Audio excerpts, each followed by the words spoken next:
Yeah. Are you rolling? You have to say the Yep. names. You can go then. Okay, I'm Alaya. I'm Julia. Natalie. Gussie. Michael.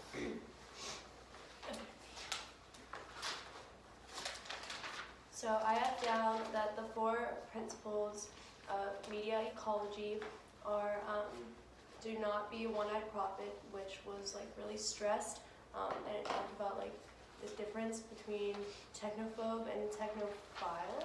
Yeah, that was all. And like one fears tech and one loves tech, and it's like the opposite extremes. And like I guess it just like we talked about how you kind of have to be both in our kind of society nowadays.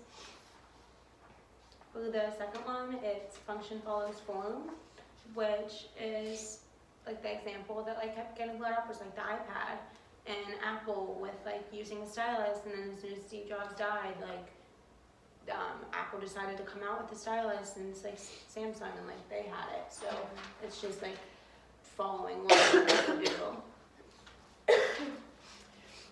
The third one is technology works together and against each other. So basically, technology works to make our society, but it also works against society just because everyone's so ingrained and used to using technology, and people just kind of get addicted and forget what's going on in the outside world.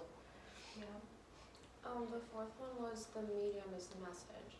And so whenever I was doing the reading, the first, it was the Postman reading. And the thing that stuck out to me the most was he was talking about how like in like I think it was like the whenever he wrote this, he was talking about how like people were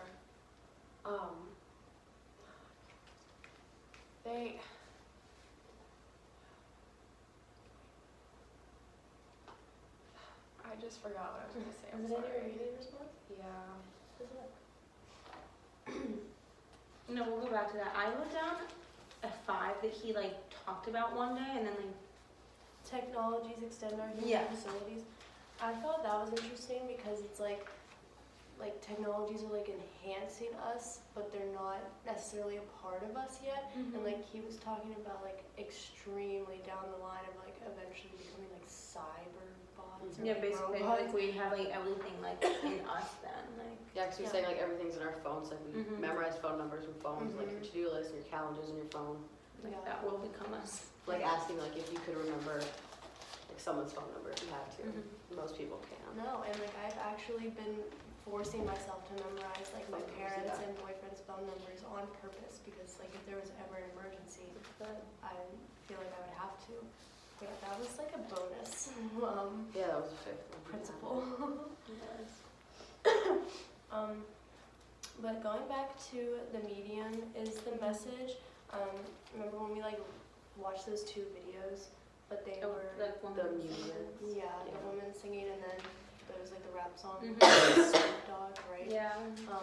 Yeah. Was it? Well, that's I'm like, what I'm trying to say is like that I just remember he was talking about how like on TV, the people on television at the time were like very glorified, and it was like the people who were on TV and like being the telecasters, they used to like be in the people in politics used to be on TV.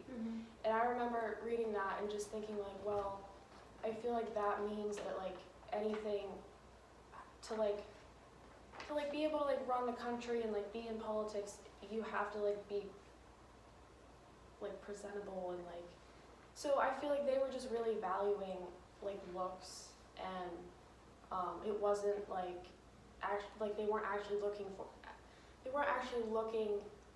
at people and thinking like, oh, they're capable of doing it. They were just looking at their appearance. No, I remember that in the Postman release Yeah. because it just said like image is like everything, and like a question like I thought of is like I don't think anyone voted for Trump because of the way like he looks.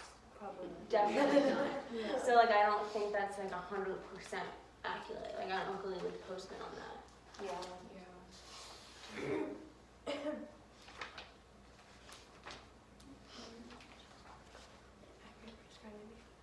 For the first principle too, he talked about technological determinists and technological pragmatism.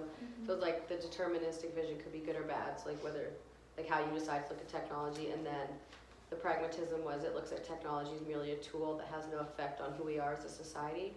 But I think like technology has a lot with who we are now because everyone's so reliant on using technology at work and in class and at home. Like if we didn't have it, I think everything would be like a lot harder. Definitely. What principle to you guys seems like the most accurate for describing the effects of technology in our life today? I kind of think it's like the first one, like do not be a one-eyed prophet. And like I said it before, I feel like it's really important nowadays to not be either of the extreme. You have to find a balance. Yeah. So that's What what I totally agree with that. yeah, I also for feel sure. like too, like function follows form, just because like as like new technology's coming and like new things are becoming like Sorry, no, I was just copying. I see what you're saying. but like we're just gonna keep like following that, and like that's just gonna become like a usual and stuff. Yeah. I thought one was like the technology works together and against, just because like when new things come out in technology, we're obviously going to try to work so we can use them as best they can. But if something comes out that's not necessarily going to help in society, then that's just going to kind of work against everyone else, and it's going to be hard to figure out how to work it, how we need to use it in society. Do you have anything else to like add on to the principles? Well, I agree with you that the first one is the most important. I think it's the hardest to find the balance between, because it's like the people who are on either spectrum of it, it's so hard to tell them an opinion that they don't agree with. Like somebody who's obsessed with technology is probably never really going to believe that their life would be better without it, and somebody who hates it is probably never going to think that they is never going to want to need it in their lives. So I think it's hard to be able to find a balance, and it's hard to be able to like function in society with a balance, because I feel like society is mostly all for it, and sometimes it's not good, but it is still necessary. Like you were talking about earlier, like with the detox and everything, I feel like it's just because like we like grew up with it, it's like literally a part of our lives in every single stage and step. And so stepping away from it, it's like you have to like live a different life almost. I don't know. It like brings the question to me is, and I guess this is kind of what this class is teaching us, but I almost feel like it's too late. Like we should be teaching this balance like in early stages of our lives. And I feel like we were kind of on the cusp, you know, like we still went outside as kids and played in We the knew street. what flip phones were. Literally, like my first phone was like a flip phone. Yeah. So like, I think we kind of benefit from that a little bit because we had to wait to get a phone. Like my parents made me wait till like 13, Yeah. you know, and that's still even kind of young looking back, but like they came because everybody else was getting one around me. But I think that growing up, we benefited from not having like always technology. Like we definitely had TV on all the time too, but like phones is a whole new concept. Like it's literally attached to us all the time, and kids now are growing up with that, and then they're also now growing up with in their school systems, like they get to take home an iPad and like they get a Chromebook or something. And like I didn't experience that. Like if we got an iPad at school, we had to put it back in like the charging carts, you know? Yeah. So like now they're like growing up and learning that this is a necessity to learning.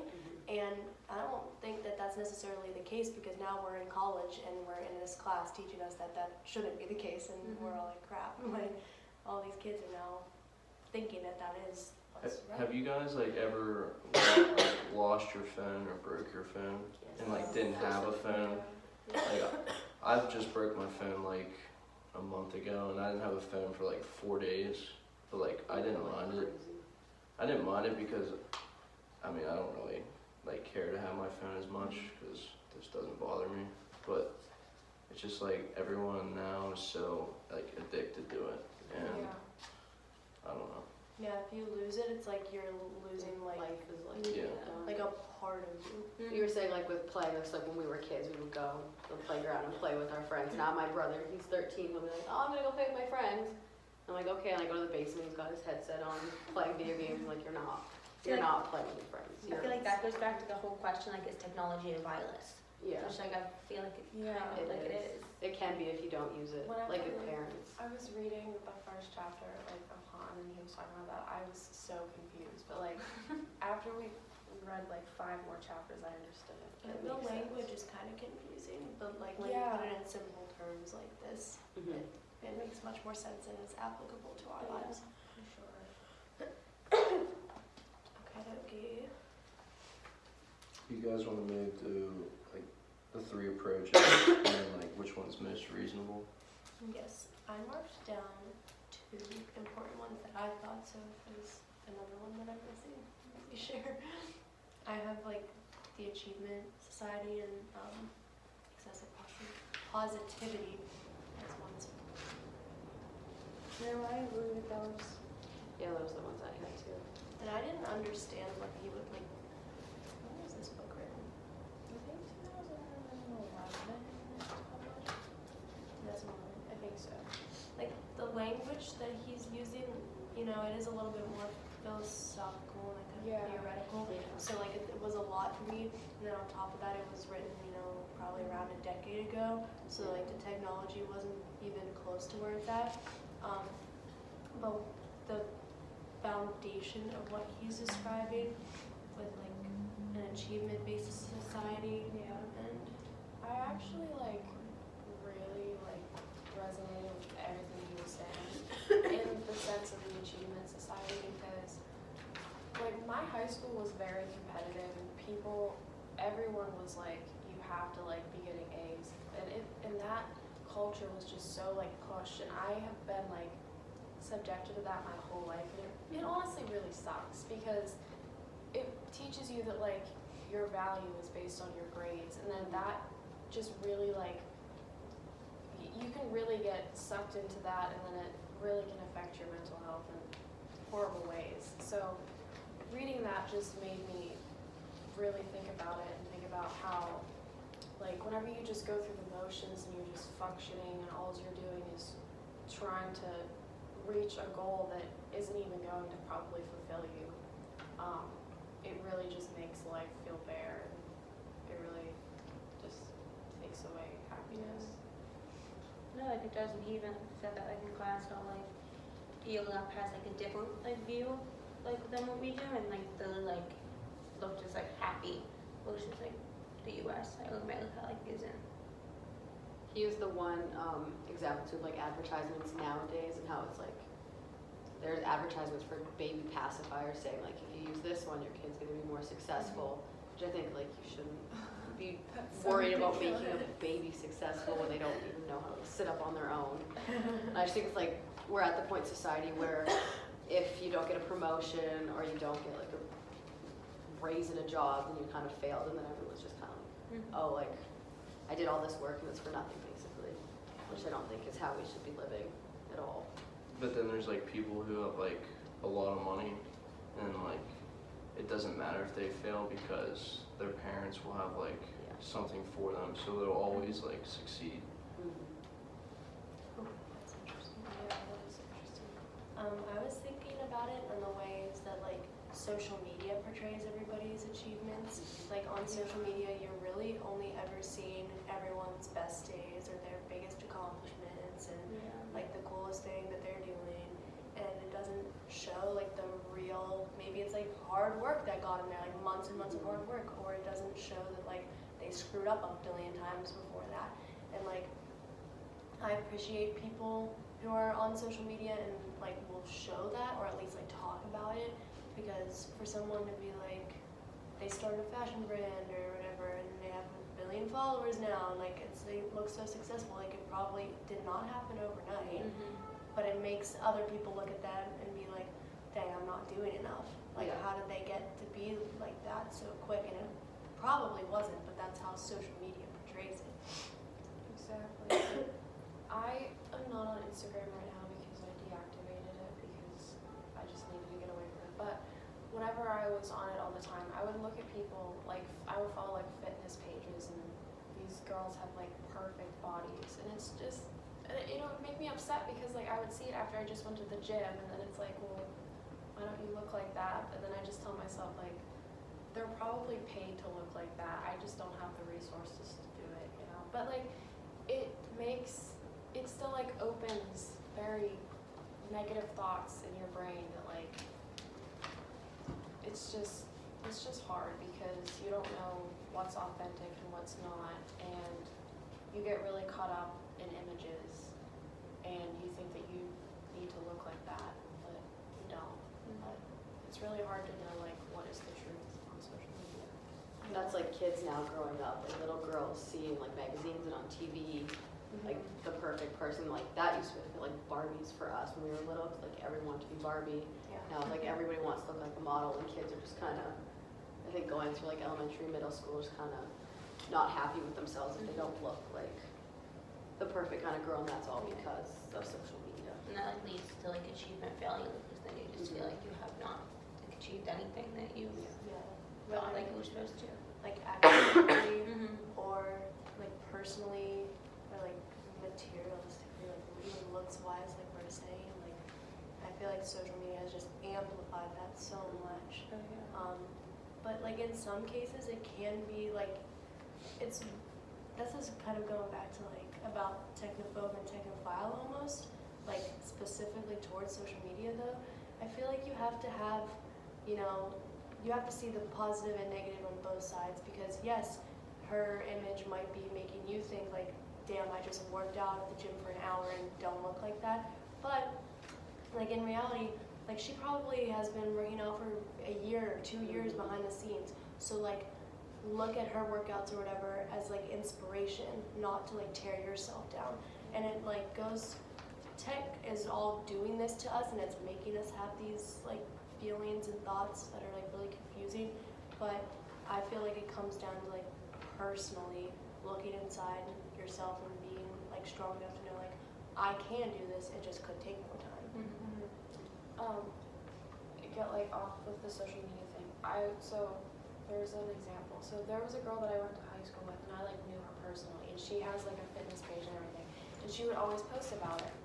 But like it would never like upset me because I would always just be like, okay, like I know she's being like motivational, she's not trying to like put anybody down.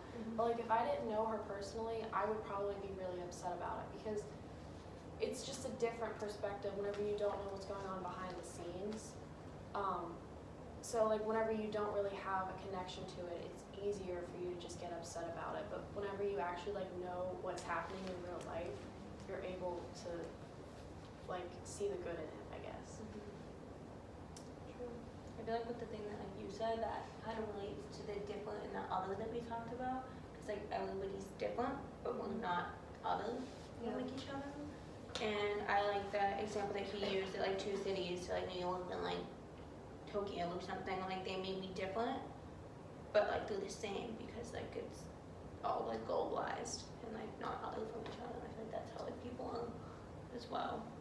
We're all humans, but we're gonna have like different likes, different interests, different metabolisms that let some people like work out and get fit fast, and other people like have to try harder. Like it's everybody's different, like you're saying, but we're all the same, which is really deep. Oh yeah. What's if nobody else says anything, what's another element of creating a burnout society? He, like in the book, I think it was like chapter 5 and 6, he talked about how nowadays in society we don't really let ourselves get bored and like do nothing and just kind of sit there. I was thinking like how we use technology now, we think like when we're sitting in bed going through Instagram or something, like we're bored, but we're not actually sitting there doing nothing. We're always doing something. And he was explaining that he thinks like we need to just sit and do nothing and we need to be bored, just kind of like reflect on ourselves and what we've been doing and how we want to live our lives and be happy. But like I don't do that. I know I don't do that because I can't just sit and do nothing. And I know it's hard for other people. That's really hard. Yeah, like you Like- can't just sit and stare at a wall and be like, oh, this is fun. Like that's real. Like I guess he's talking more about like meditation, which Yeah. is challenging for people too. Like even the ideas of like yoga or journaling, like to like clear your mind and stuff like that. It's not necessarily you doing nothing. You're still practicing yoga and like moving your body, or you're journaling and writing down your thoughts. Like that's still doing something.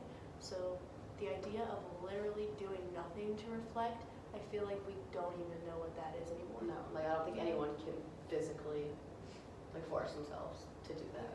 It's hard to like get off your phone when you. I know like I myself, and I'm sure a lot of other people, like literally just lay in bed for hours and just go through the same thing over and over. How I like thought about that was, so I go to the gym and I run to like really help me reduce stress. And I'm honestly not doing nothing whenever I'm at the gym running. But it's like whenever I'm doing it for so long, my mind is like in the stage where it's just not thinking about anything. It's not worrying about anything. It's just focusing on running and my music. And so I like really love that 40 minutes where I can just like dissociate from life and just not think about anything. So I think that like in our world today, it's hard. Like you said, we can't just sit around doing nothing because we don't really have the time or the patience. But I think that it helps to just do activities that are able to let your mind just wander. Like you don't have to just sit and do nothing. But like yoga is very good for you. So and they're just like simple things. Like even just like cooking or like doing makeup. I do makeup whenever I feel stressed. It's a way to like just take yourself away from whatever's bothering you. I feel like the documentary that we watched touches like on like this one. It's like it like showed how like people believe that like computer networks could like measurably control and stabilize societies, and that people could eventually like work out of their own happiness. But like it all like leads to like that like, society of like people just become like exhausted and like broke down. Yeah, she was talking about like how we as a society were like becoming self-destructive, and then I kind of connected that to the book when he was talking about like different mental disorders, and how I feel like that's looked at now as like something super negative. So like if someone has depression or they're bipolar, and that's just kind of looked at as just like by society as you have something wrong with you, and then I think that's how people kind of self-destruct. They don't want to go out and do stuff anymore, and they just want to be alone. And then that also happens through technology. Like if you know you have something wrong with you and you see perfect people, then you're just gonna kind of shut down and not want to be around anyone anymore. Didn't we talk about how like someone like was like on like the side of like being like the usual person, and then like something happened and then they were the one that was like different and like the outcast? I don't know. Talk about a specific person. I don't know. But if we didn't, I don't know. But like I just thought of how someone like was like the one that was like the ideal person and like nothing was wrong with them, and then something happened where they were the one that everybody like looked at and like saw them as different and stuff like that. Also. Wait, I think I actually do. We wasn't it a Twilight Zone episode? Did we talk about that? I'm literally maybe making this up. And this actually really relates to it. I swear we talked about it, but it was like about that episode where like the woman has bandages on her face and like you don't see the doctor's faces, and they're like constantly talking about how like, oh, there's something wrong with her, like we can't fix her. And then they take her bandages off, and she's beautiful, and the camera shows the doctors finally, and they all have fake faces. So it's like, that was not really exactly what I think they were talking No, about. it was like it was very similar though. Yeah, it's like someone It's like the perfect person, and then like an accident in happens a or different, something. like, Yeah. in a different environment or a different world, universe, whatever. Like, they could be the one that's the outlier, which is weird to think.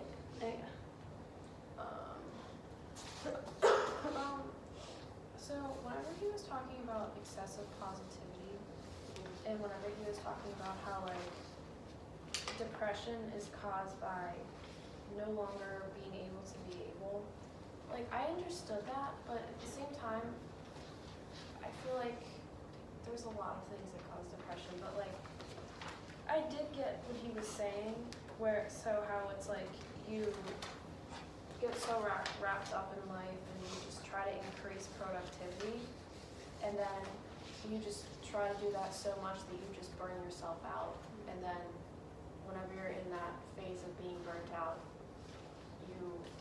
I guess depression is caused because you're not really able to function in the way that you want to, I guess, because you're just going through the motions, I think.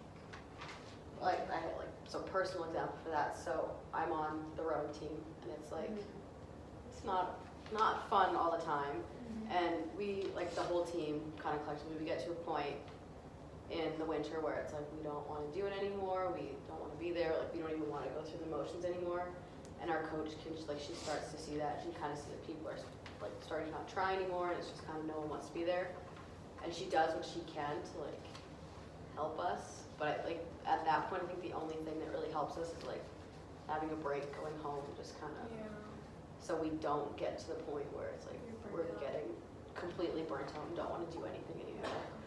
I read about that excessive positivity in a more like societal standpoint about how like youth people out in Silicon Valley, like their whole mentality and what they thought was their purpose, which also kind of relates to like achievement-based society for them personally.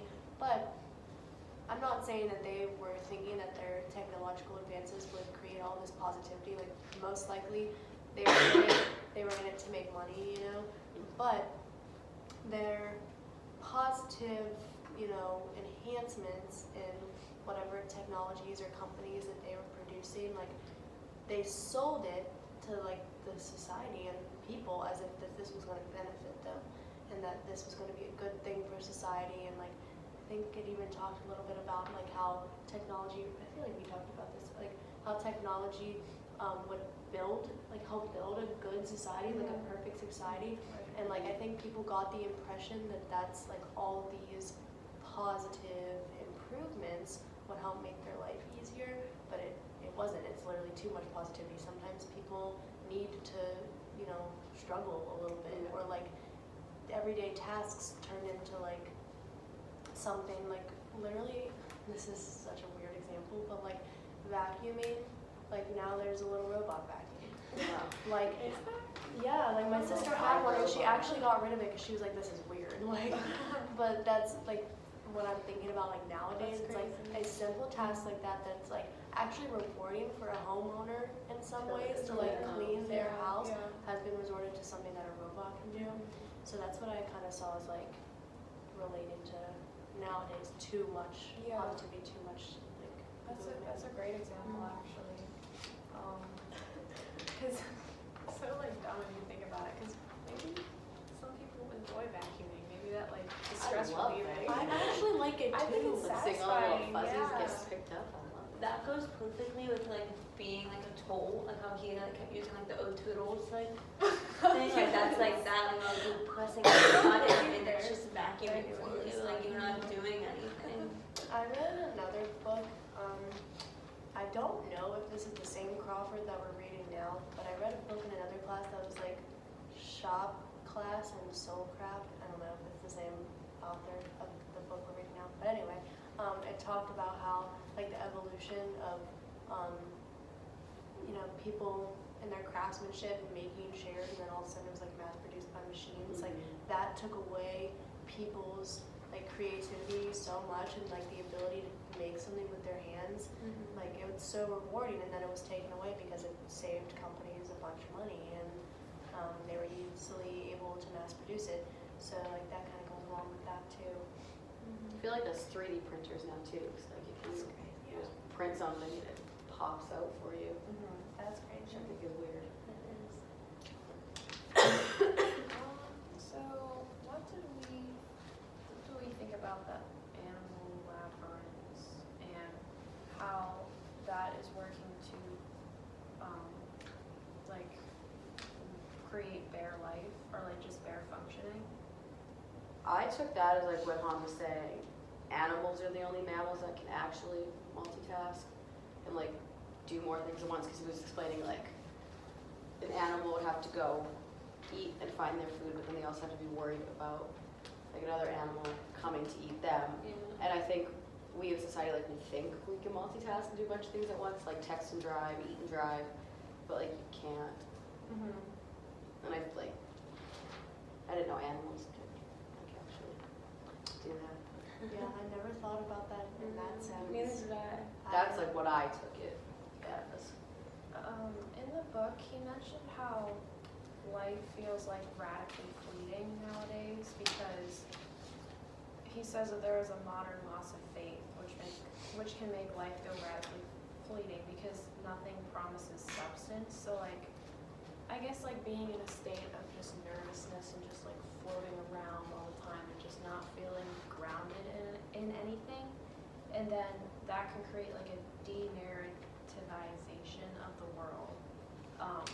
So like no longer experiencing the world in like a story. It's just kind of like fragmented parts, and then so that also reinforces the feeling of fleetingness. And then I think just pushing yourself, like working so hard, and like pushing yourself into the feeling of just functioning. I think that all ties together. I have something in my notes that kind of relates to that. I don't know if it's something that he said and put on the board or like we were just talking about it in general. But it says like, without a sense of purpose, how do you measure the value of human life? And I think that like really comes together with like everything that we've just been talking about achievement-based society, and like what we were just talking about with like how tech has kind of overcame like human craftsmanship, and then also how work environment can affect us mentally. We like talked about that, I feel like a good bit. And there was a story The in Wall here. Street story. Yeah, what's his name? I have it somewhere, but I don't remember what his name was. It's on page 25. Really? The page. I can't remember I his think name maybe it was either. 35. I think it's chapter 6. The part would be Yes. Bartleby. I never knew how to say it, which kind of bothered me the whole time I was reading it.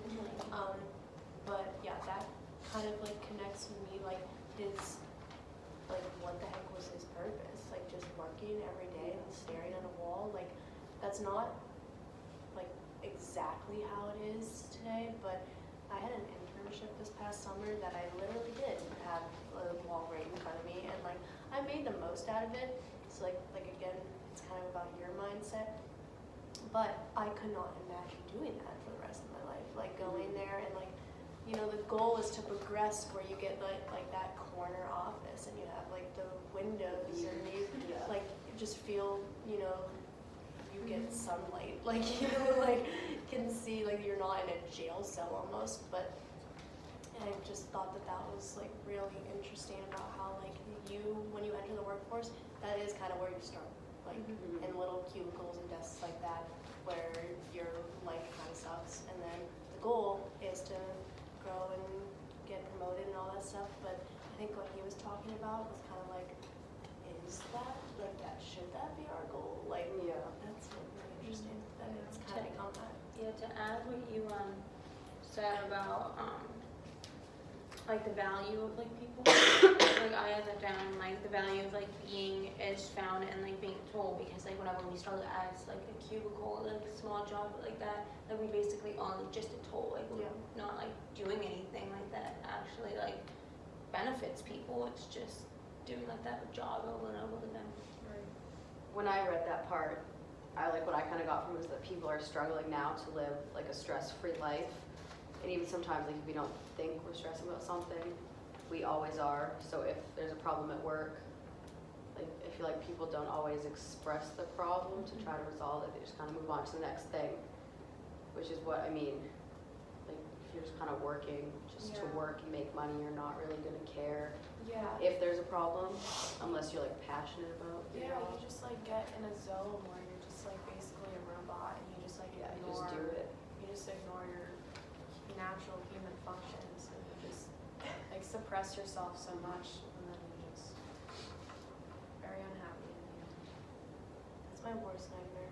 Is getting honestly stuck at a desk The job. cubicle. That's what my mom does. She hates it. Yeah, my mom, hate it. she's been a secretary for 38 years. Just sit at a desk. And like, all day. she has good benefits and stuff. Like, she doesn't mind the job itself, and she does like a little bit more than like what you think a typical secretary does.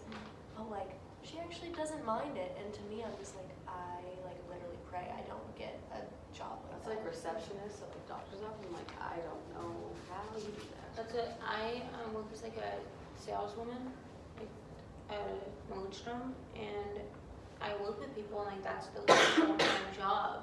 And I was like, I could never do that, just being at like the bottom and like, just like I don't know, like the way, like my dad's his own boss, so like I see like how he can just like go on vacation when he wants, and like yeah, like it is, and then like I would have to be, oh, like I have to like take off like this weekend, and it's just.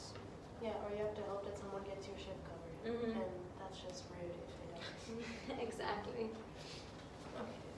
I think that like our whole conversation there can lead into the whole Vita contemplativa and the Vita activa stuff. I think that, just being real honest here, that was a little bit shaky, you know, like the actual definition of what that was, Vita contemplativa. So how I interpreted it was just your ability to think deeply about things, but like, I don't know how else to explain it, because the way that like Han talked about it, he made it seem like Vita activa was just like acting and like not thinking at all, but I don't think that that's actually That was like the active life. yeah. And then what he talked about in class was the study of rhetoric, positive potency, annoyance, and future. And then the contemplativa one was the study of philosophy. Yeah, quantum. It was like Contemplativa. What is it? I can't. contemplative. It's those like contemplative lives, like you're just like kind of rolling through life, not really. And those are the people that like would prefer to live away from society. Right? Yeah. And we watched that one video like that had 0 words of music about like that one house that was Oh, yeah. like it was like its own little society on a farm basically. Like there was no other people, probably just the family. That But it just had showed- like a tennis court and a swimming pool and like it just like they didn't need to go anywhere unless like maybe get groceries. But Yeah. like they didn't need to go anywhere. And they Like had to interact with people. They just kind of did their own thing. and like I could never live that kind of life. I feel like that's like the typical 9 to 5 like cubicle job. Like you're just like by yourself doing your work, and then you go home and it's just the same thing every single night. In the book, that Hannah Art lady, Arendt. so she was like restating the argument for Vita activa because people had, well, I think Han or somebody had like previously believed that it was just like thinking or just like acting and not thinking and just like reckless behavior. But she was trying to make the argument that it was just living, like it was just experiencing things freely. But she believed that like the modern achievement society, because they're a society of labor and productivity, that they weren't able to reach true Vita activa because they were reduced to on animal labor, and so like they were just going through the motions, and everything was calculated, and it was just mere functioning. So I think that in the end of that chapter, Khan concluded that it's best to find a balance between the two. So it's good to think about things, but you also are a person, so you can act. But yeah, I think that was just the conclusion, was to find a balance between the two. Yeah, back to like Hannah, or whatever. I heard that like she says that we revolve around like the business world, and that like we only go by like ability in the social world, and I think that's definitely true. And then she also said like we overshare like our private stuff, so then like the social world takes over even more. Because we just make like everything public, even if it really shouldn't be. Yeah, we just kind of started talking about this more, but like public and private life, like we don't even really have a There's like no in between anymore. It's No. kinda That like- line is so Definitely blurred. not. And like I feel like social media and technology have like obviously like implemented that. We were just talking about it today. Like, how, yeah, we don't social media realize like Snapchat keeps, like they can keep everything. It's so scary. Like that's I creepy. really Like, don't Like you people private, go and they- through your like they can hear you when you're talking, like an ad pops up, so like nothing I is know. private anymore. Don't we agree to that though? Yes. Yeah. I mean, It's we like it's do. a fine print that we don't read, we just like scroll and go agree. That's That's like the with your scariest phone. thing. They can like They you listen sign. to everything. That's why like Yeah, say you're on Instagram, you say you talk about something, an ad comes up for it. yeah, I was Yeah. talking about HelloFresh the other day. Ads were on my Facebook, my Instagram, I was like, this is not. No, it's Not so okay. it's so scary. Like when you open Instagram and you give them like the okay to like have access to your photo library, They have like everything. literally even if you don't post a picture, they Yeah, know. yeah. It's so scary. I don't like to I think feel about like it. that just all relates back to how we're just like addicted to like technology though, because like we could be like, no. We could read that Yeah, fine print and but- say hell no, but We we don't. don't. I remember I went to this food show in New York and Daniel Radcliffe was in it, and it was called Privacy, and it showed you how like your phone just sees everything. It sees like every single location you ever go to. It has like, Yeah, it's it was really creepy. Like he like It's showed in like the Google. things you can turn off. It was so It's scary. It track like Google tracks like everywhere you go. I'm pretty sure there's like a way you can see that. And yeah, there probably is, but they're just Oh. not like advertised to see that. Do you ever think like about like the camera in the front of your Oh, I have laptop? Oh, piece of yeah. tape on it. This is See, what I this is for. don't. I keep it here and then No, I like, bought put it here. a little sticker. I honestly love to. My dad bought one for our like home I computer. want people watching me when I'm typing a paper. So creepy. But like Good doesn't the angle. light come Yeah. on? I heard that like if it turns green that's when like you know that they're creeping. I don't know. I think that's what you see in the movies. Like the little light comes on. Now, so do you guys have like certain things turned off on your phone, like location services or something? 'Cause, like, you Yeah, don't for Like certain on apps, I have Snapchat, I it have off. ghost mode, Yeah. but I don't. I guess that doesn't actually mean anything. It just means that like my friends can't see it, but I guess Snapchat probably still can. Which is really Oh scary. yeah. I have to have my location on because my mom likes to see where I am. Same. So it's like on for everything. Because I drove to New York over the weekend, and my dad was like, make sure the location's on. I mean, this is like that goes back to like that over positivity, like this. That's weird. Like he was talking about it too, that like your parents like know where you are, Yeah, but all like the time. it kind of was ingrained in my head growing up, and this is just because like I'm like the baby, so I just grew up like this. But like them wanting to like know for like safety reasons, like if Yeah. I literally was gone, like they could see at least. And they would know, like if you weren't answering, they can know where you are. And like in that sense, it's like, oh, that's positive. Like that's such a good idea. And then like it's actually like, okay, there needs to be some boundaries It's because just like, invasive. yeah. We have found techniques. We're all like, I can like, so I was actually looking it up in my last class. So I think that it's a term that is used to, we're talking about nanotechniques, by the way. I think that, I hit it. I think that it's a term that is like, it's weird because the term is assigned to religion. And it's meant to like mean that religion is used as, for some people, is used as a way to deal with the fact that we're all going to die one day. Yeah. And so it's kind of, I guess it's a way to see religion as being like a safety blanket over the fact that we're just going to die eventually. I thought of it as like a way, so he was trying to kind of teach us basically through that, like how we should live life through doing certain things and not doing certain things, and just kind of, like when you think about how religion helps you in your life, it just kind of helps you like find yourself when you're stuck in a world of technology, and you just kind of need some time to be alone and be with yourself. Oh my goodness. Yeah, I have down that, like it's basically a way to distract us and not thinking about now there is an end one day, which is like scary. I know. Yeah. Do you think that, like, the annotationist like is saying that like there's like a death of like knowledge like already, or that that's just like something to come. I think it is, because I mean, like obviously we all know that eventually everything's gonna be done. Mm-hmm. It's just kind of like, I mean, it's not something people want to think about every single day, but the fact that he put it in there is kind of making you think like, because I mean, the world's supposed to end like so many times as it happens, so it's just kind of like makes me think, when is it actually gonna happen? Mm-hmm. I hope I'm long gone. Yeah, same.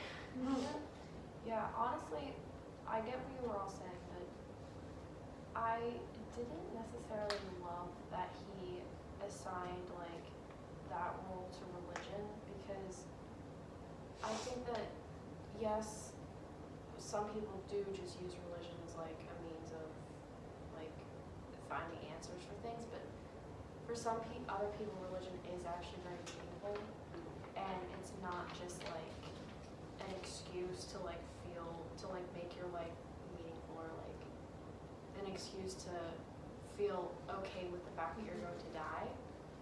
But you know, just what I thought. No, I agree with that though. Like, I really think that he just really looked at one side of that, like pyrotechnics argument. What do I know?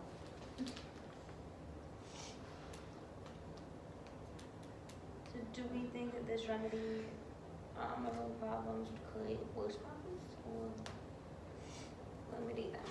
Like, I think it depends on the way you look at it, 'cause like if someone's just so focused on the world's gonna end and I'm gonna die and all this stuff's gonna happen, then it's not good. Yeah. But I mean, I've been fine not knowing what it was until now. I'm just kind of keep living my life and just kind of disregard that completely. I almost Maybe I was feel thinking- like this whole concept again goes back to like don't be a one-eyed or One-eyed be a prophet. Yeah, One-eyed don't be a prophet. one-eyed prophet, be a two-eyed prophet, because like yes, we have to be conscious that the world is going to be ending, Yeah. like, or at least our time in the world is going to end. But it's like, what are we going to be doing in our life to find meaning to it until like we ultimately die? Like, are we just gonna be slaves to technology, or are we gonna like do something and like have a balance with technology and like life itself? That's kind of